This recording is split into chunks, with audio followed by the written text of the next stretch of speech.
dushima Imana kuko ubukwe bubaye. Dushima Imana kuko Imana yujuje uno munsi. Dushima Imana kuko Imana igize neza. Imana igize neza. Bwana sifiwe. Imana isekeje abavyeyi b'abana bacu. Imana isekeje ba nyina wabo. Imana isekeje abantu baje ku bukwe bagataha ubukwe bubaye. Reka tuheze icyubahiro. Nakwifuza ko abari batugiriye biriya byatuma ubukwe butaba bakaza mu bukwe bakareba ukuntu twishimye tumeze neza ukuntu twakoze ubukwe bwiza n'ibyishimo cyane. Aline, wowe urumva umeze gute ku munsi w'ubukwe bwawe? Nishimye cyane kandi turabishimira Imana byose. Imana yakoze ibitangaza Cyane. mbese ubonye bibaye wumvaga Giharere.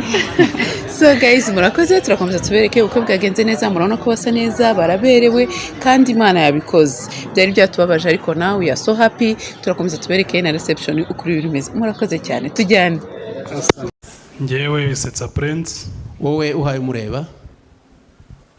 ndaye imbere y'Imana n'abantu ko nzagukunda, ko nzakwihanganira muri byose, urwaye uri muzima, nzakomeza kugukunda, abatugiriye ishari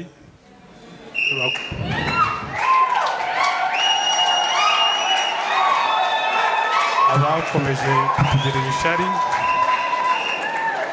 bakomeze barigire, kubera ko umugawe w'Imana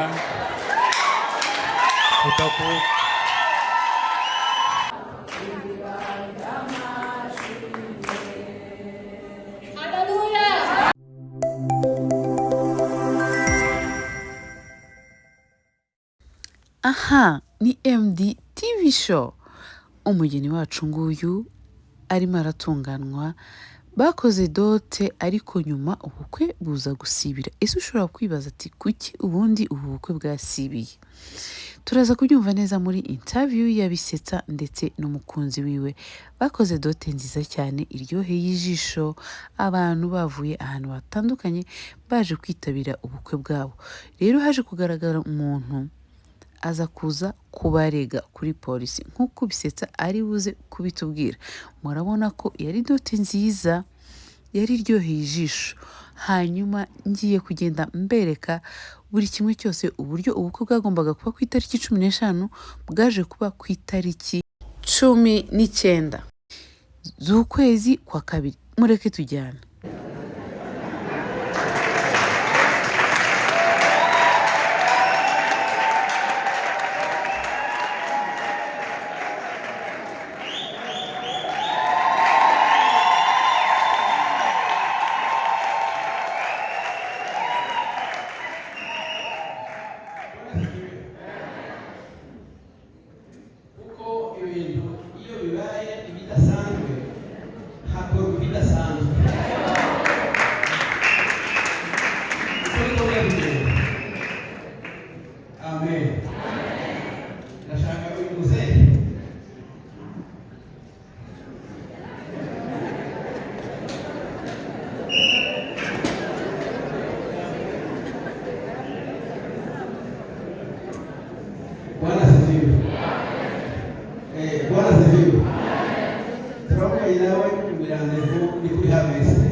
Ngewe Bisetsa Prince, Wowe uhaye umureba. ndaye imbere y'Imana n'abantu ko nzagukunda, ko nzakwihanganira muri byose, urwaye uri muzima, nzakomeza kugukunda, abatugiriye ishari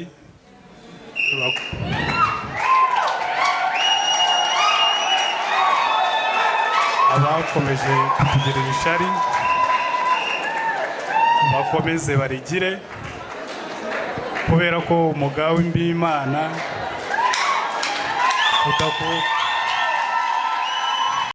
mwiyumviye rero amagambo amwe n'amwe ahangaha bari bamaze kubashyingira, ndetse Bishop John Muhima arimo arababwira ati icyo Imana yateranyije nta n'umwe ushobora kuyitanya.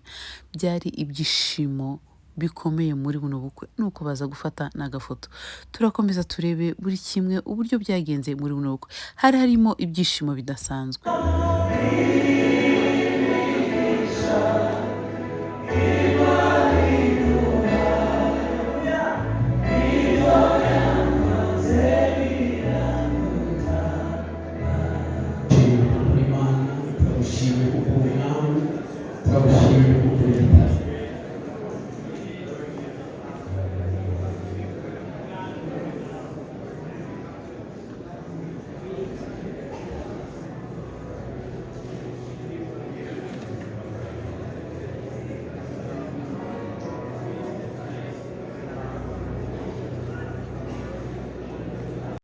Nuko rero abakozi b'Imana bamaze kubarambikaho ibiganza barabwira ati bana muzabyare kobwa na hungu, muzagire urugo rwiza. Babaturiho amagambo meza kandi y'umugisha. Nkuko nari mpabe rero nagiye kubatarira amakuru, ubwo nahise nsimbukana n'abakobwa umugeni wacu bagiye guhindura kwambara imyenda ngo bagaruke muri reception. Twari turi kumwe nkomeza mbafata udusnapu babwira ko baberewe bameze neza, kandi koko murabibona marene yari ahari, abafiye d'honneur, namwe muri kureba ko ibintu byari byifashe. Mbangeze ku mukwe rero na pare yari amwitayeho ari kumwambika akantu kose ari kureba, muri kureba karuvati ari kureba ko itahengamye ihagaze neza. Prince Bisetsa rero yari afite ibyishimo. Mbese si wabonye uyu munsi ugera kugira ngo ubukwe bwiwe bube. Ahangaha rero yari arimo kuvuga ati umukobwa ndamucyuye, ndamutahanye pe, ati ibintu bankoreye. Ariko uyu munsi umugeni n'uwanjye yari afite ibyishimo byinshi, nanjye nkomeza muvugisha mubwira ati you are smart kabisa. Hanyuma rero uyu ni protocole w'ubukwe, timekeeper I think, nawe yari ari kuvuga ati umugeni wacu turamutwaye. Hari harimo ibyishimo byinshi. Abakobwa rero murabareba bari bamugaragiye bameze neza, bafite ibyishimo. Twari turi gukora ibintu twihuta kugira ngo tutaza gukereza abantu. Muri kubabona b'abakobwa beza, ni ibitonore. Abahungu bari bishimye bose kubera uburyo mbese ubukwe bwabaye bwari bwasibiye, bari bafite ibyishimo bidasanzwe. Twagiye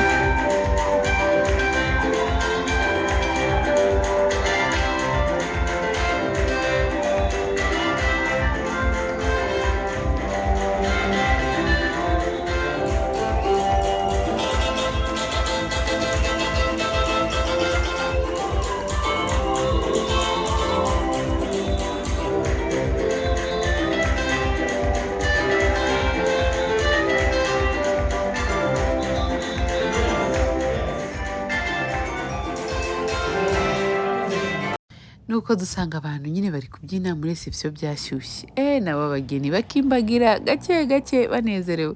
Hari harimo indirimbo ivuga ngo imbaraga zawe, murayizi cyangwa nkomeze ndirimbe Uwiteka Mana yanjye.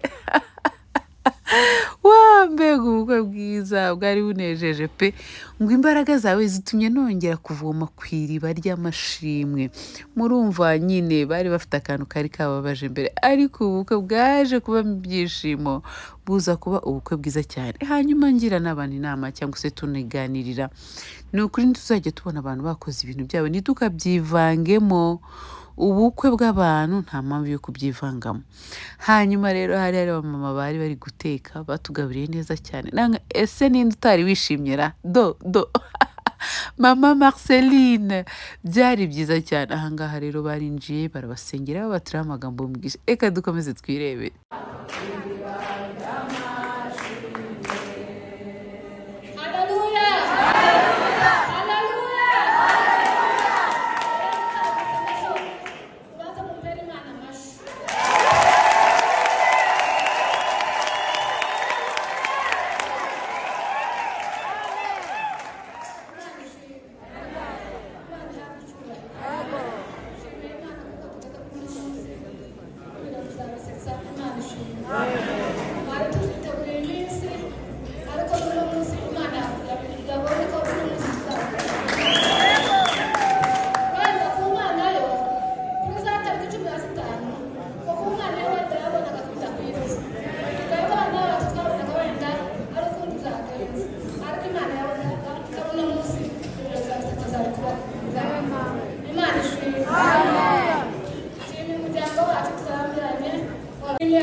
shimye bakokora mwarakoze Imana heza mwarize neza mwarayubatse mwambaye hafi Imana heza kubabona n'ishema rinini cyane shimye kwa muzehe kwa papa gutangira kubaka biwe abuzukuru abahungu biwe abana bacu aho bakomoka bose bakomoka kwa muzehe nawe wicaye agahenda Imana y'ubucuruzi agahenda mwagize neza mwakoze ibikomeye ntabwo ko murabona ko tubereye yego ukuri ni ku bwawe Imana ibaheze umugisha abantu benshi baba ariko Imana idakiranirwa bivanze mu zanyu mu bibazo zanyu namwe Imana ibikemura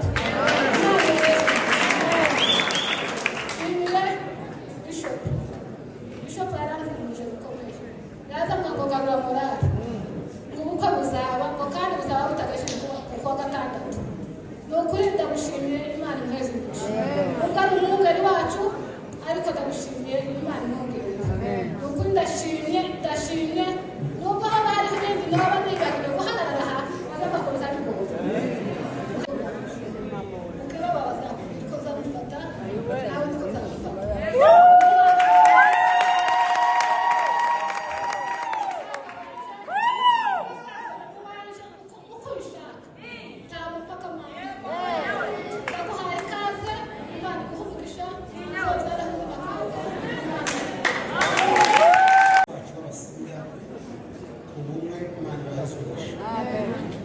Famiye ya bugufi y'abakeka bakoze ibintu bihambaye bagenza amajoro bagenza amanywa Imana ibaheze umugisha je ndakintu mubaheza ariko Imana yonyine niyibizi kabashimiye kwa manyana yanje wavuze ngo umukobwa n'umusinzira nibo ngiye kubanza gushimira abasinziraga mu mwuka abanza nshimire kwa manyana yanje bakuru abashimire aho bari hose ko barangumva simpamenya niba isitwara ari hamwe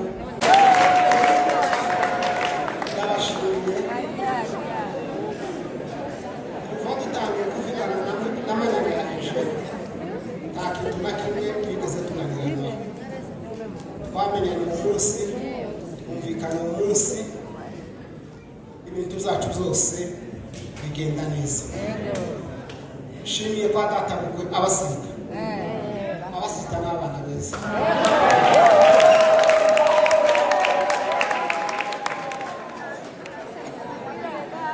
bampaye umugeni mwiza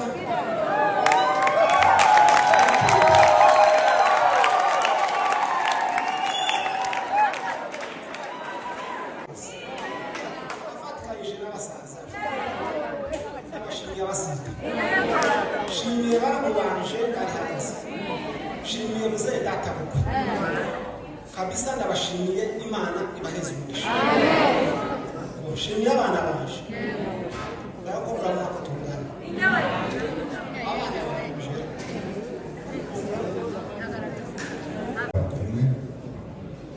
barimo Serge na Furaha na Michael marakoze Imana mwibaheze umugisha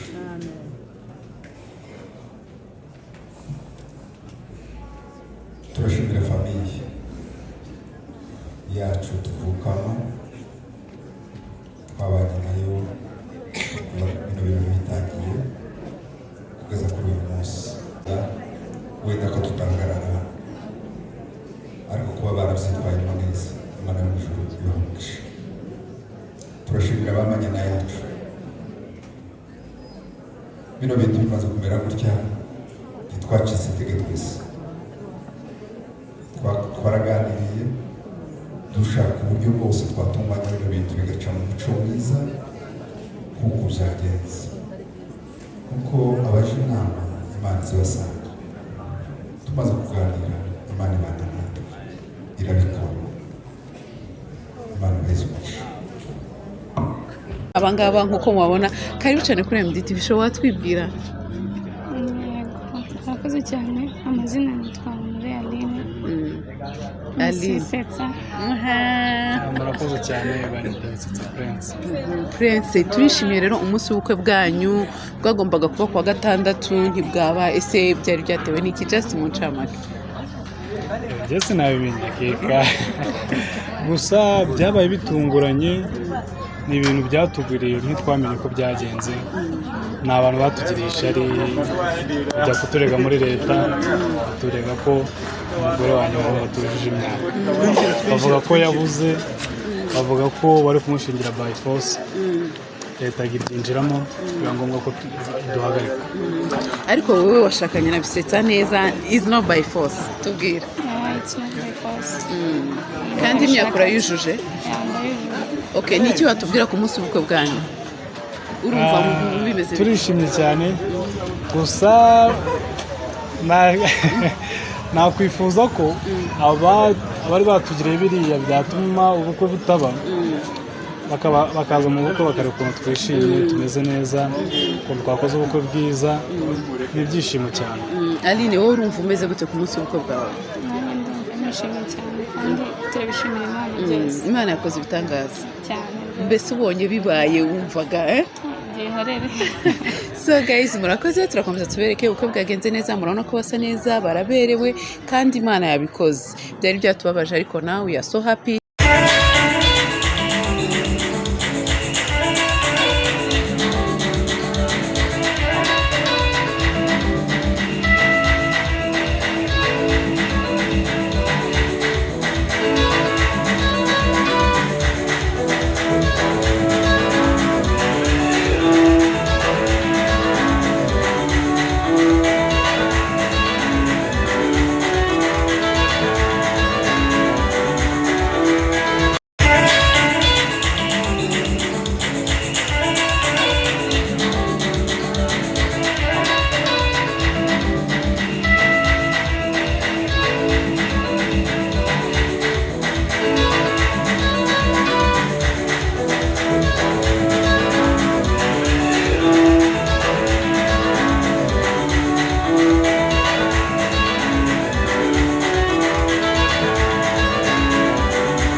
Mwakoze kubana natwe rero mukomeze mukore subscribe, comment and share kandi dukomeze tugire urukundo rwiza dukundane muri byose dufashanye. Be blessed.